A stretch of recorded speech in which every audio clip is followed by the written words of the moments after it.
అందరికీ నమస్కారం. తెలుగు కథల సమాహారానికి మీ అందరికీ స్వాగతం. ఇప్పుడు మనం వినబోయే కథ రాధా సింధూర గారు రచించినటువంటి నిజమే నేను చేతగాని దానిలాగే ఉన్నా నువ్వు చేసేది మాత్రం తప్పే. మరి ఈ కథ జూలై 7, 2024లో ప్రచురితమైంది. మరి కథలోకి వెళ్దామా? ఆదివారం ఉదయం 6:30 గంటలు దాటుతూ ఉండగా శ్రావణికి మెలకు వచ్చింది. ఇంకాసేపు పడుకుందామనుకుంది, కానీ ఎంత ప్రయత్నించినా నిద్ర రాలేదు. ఇక మెల్లగా లేచి ఫ్రెష్ అయ్యి బయటకు వచ్చింది. హాల్లో సోఫాలో కూర్చుని కాఫీ తాగుతూ కబుర్లు చెప్పుకుంటున్న అత్తామామలు ఒకసారి ఆమె వైపు చూసి చిన్నగా నవ్వి మళ్ళీ మాటల్లో పడ్డారు. 6:30 కాదు 9:30 దాటాక లేచినా వాళ్ళ రియాక్షన్ అదే ఉంటుందని తెలుసు శ్రావణికి. వంటింట్లోకి వచ్చి చూస్తే అమర్ పెసరట్లు వేస్తూ కనిపించాడు. హాట్ ప్యాక్లో పెసరట్టు వేయటానికి ఇటు తిరిగిన అతను శ్రావణిని చూస్తూనే చిరునవ్వుతో గుడ్ మార్నింగ్, కాఫీ అన్నాడు. అవునన్నట్టుగా తల ఊపింది శ్రావణి. ఒక్క నిమిషం అని పెనం స్టవ్ మేంచి దింపి చట్నీ గిన్నె హాట్ ప్యాక్ తీసుకుని ఇప్పుడు కాఫీ కలుపుకో అని డైనింగ్ రూమ్లోకి వెళ్ళిపోయాడు. శ్రావణి అభావంగా ఉండిపోయింది. తర్వాత కాఫీ కలుపుకుని కప్పు తీసుకుని బాల్కనీలోకి వచ్చి నిలబడింది. లోపల శబ్దాలు విని అమర్ లంచ్ కోసం కూరగాయలు తరుగుతున్నాడన్నమాట అనుకుంది. అత్తారింట్లో తనకు ఎలాంటి రెస్ట్రిక్షన్స్ లేవు. వంట పని ఇంటి పని తనే చేయాలని లేదు. ఉద్యోగం చెయ్యి లేదా చెయ్యకు అనేవారు కూడా లేరు. ఇలా ఉండు అలా ఉండకు అని ఆజ్ఞాపించేవారు లేరు. తనకి సంపూర్ణమైనటువంటి స్వేచ్ఛ ఉంది. అయినా ఎందుకు ఈ అసంతృప్తి?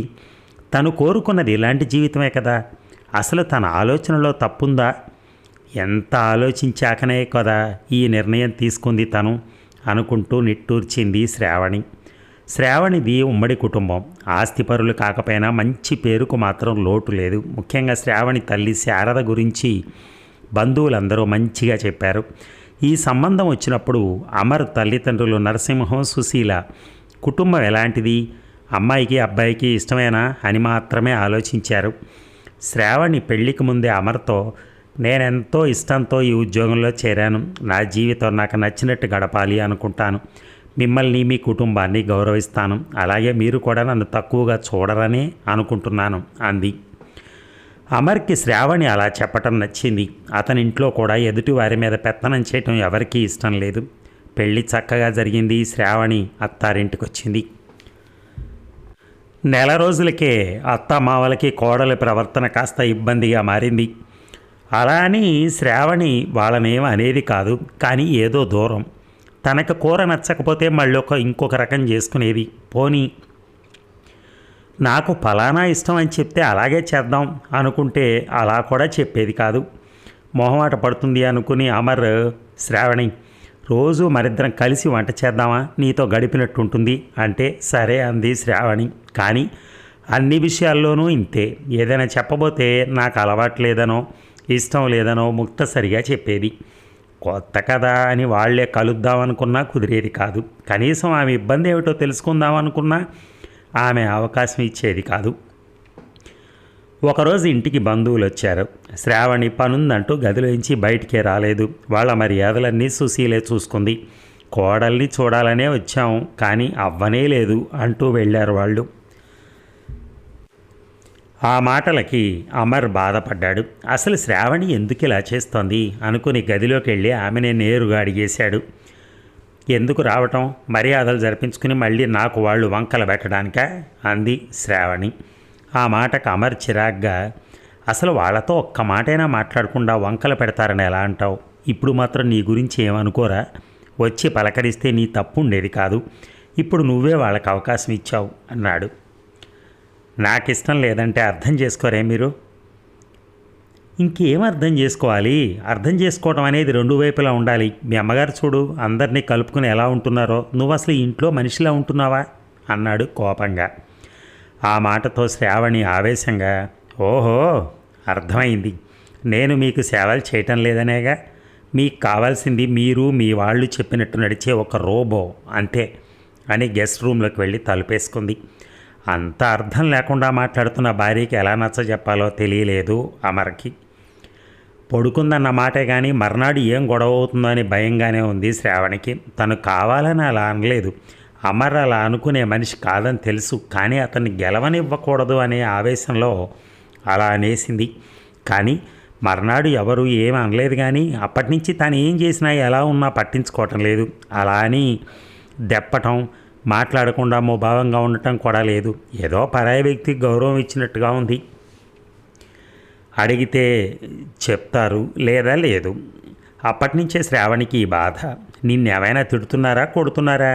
వాళ్ళు నోరు మూసుకొని ఉంటే నీకేమిటి బాధ అంటారు, ఎవరికైనా చెప్పినా సరే అనుకుంది శ్రావణి. ఇక పెళ్ళైన 3 నెలల తర్వాత ఇంటికొచ్చిన తల్లిని చూడగానే చిన్న పిల్లల అయిపోయింది శ్రావణి. ఏమిటమ్మా ఈ సర్ప్రైజ్ అంటూ తల్లిని చుట్టుకుపోయింది.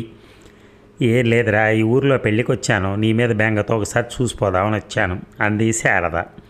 ఆవిడ వచ్చిన 2 రోజుల్లోనే ఆ ఇంట్లో అత్త మామలు శ్రావణి అంటి ముట్టనట్టు ఉంటున్నారని అర్థమైంది. పైగా అమర్ కూడా శ్రావణికి చనువుగా ఏమీ చెప్పలేకపోతున్నాడు.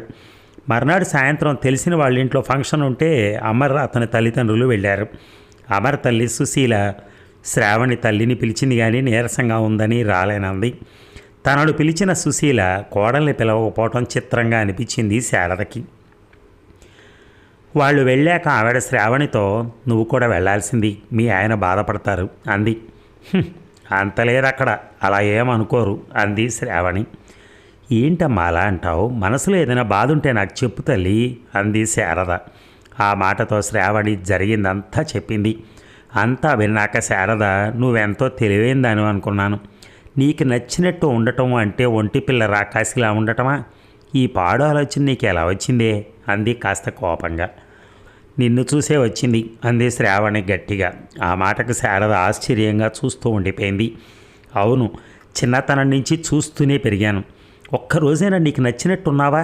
తిండి, బట్ట, మాట, చివరికి పిల్లల విషయంలో కూడా నీకు నీ అభిప్రాయానికి విలువ లేదు. పిన్ని కాస్త మొండితనంగా ఉంది కనుక తను హ్యాపీగా ఉంది. అత్త కూడా గట్టిగా నిలబడి అత్తారింట్లో తన మాటను ఎగ్గించుకునేది. కానీ నువ్వేం చేశావు? అర్ధరాత్రులు వంటింట్లో కూర్చుని ఏడిచావు. అలాంటి బతుకు నాకొద్దు అనుకునే నా ఇష్టాలు నావే అని ముందే అమర్కు చెప్పాను అంది. తనని చూసే కూతురు ఇలా ఆలోచనలు చేస్తోంది అని ఆవిడ ఊహకు కూడా అందలేదు. నిజమే, నేను చేతగాని దానిలాగే ఉన్నాను, అది రైట్ అని చెప్పను, కానీ నువ్వు చేసేది మాత్రం ఖచ్చితంగా తప్పే అంది. శ్రావణి కోపంగా చూసింది. కోపం కాదు, ఆలోచించు.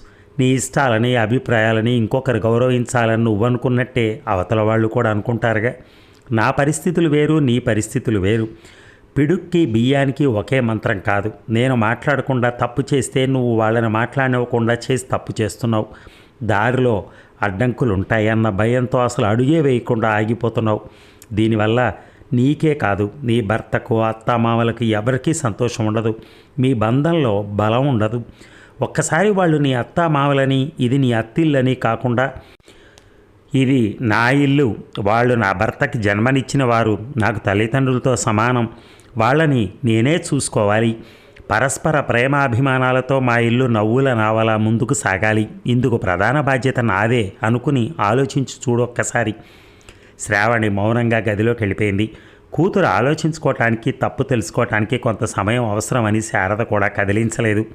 ఆ రోజు సాయంత్రం అత్తామామలు అమర్ ఫంక్షన్ నుంచి వచ్చాక శ్రావణి సంకోచంగా, అత్తయ్య గారు కొంచెం కాఫీ ఇవ్వనా అంది. ఆ మాటకు సుశీల ముఖం చాటంత అయింది. ఇవ్వు తల్లి అంది నవ్వుతూ.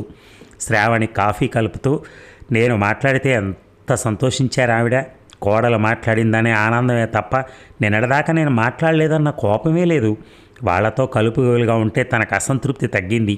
అమ్మన్నది నిజమే, నేనే తప్పుగా అనుకున్నాను అని ఆలోచిస్తూ ఉంది. కాఫీ నేను సర్వ్ చేయనా అంటూ వచ్చిన అమర్ కాఫీ పక్కన సీట్లో ప్లేట్లో బిస్కెట్లు అవి చూసి, ఎవరికివి అన్నాడు. మనకే అని కాఫీ ట్రే తీసుకుని హాల్లోకి నడిచింది శ్రావణి. పెళ్ళయ్యాక మొదటిసారి శ్రావణి మన అనటంతో అమర్ మనస్సు నిండిపోయింది.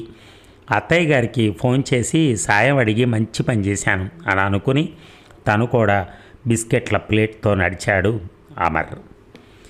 అదండి, ఎప్పుడైతే ఈ అమ్మాయి ఇలాగా అంటే వెరైటీగా రెస్పాన్స్ అవుతుందో వాళ్ళ అమ్మకి కానీ అతనికి కానీ, ఆ భర్త ఏం చేశాడంటే చక్కగా అత్తయ్య గారికి ఫోన్ చేసి నాకు కొద్దిగా సాయం చేయండి అని చెప్పని ఈ దారిలో పడటానికి ఆ అమ్మాయి దాని గురించైనా ఆయన రిక్వెస్ట్ చేయడం జరిగింది.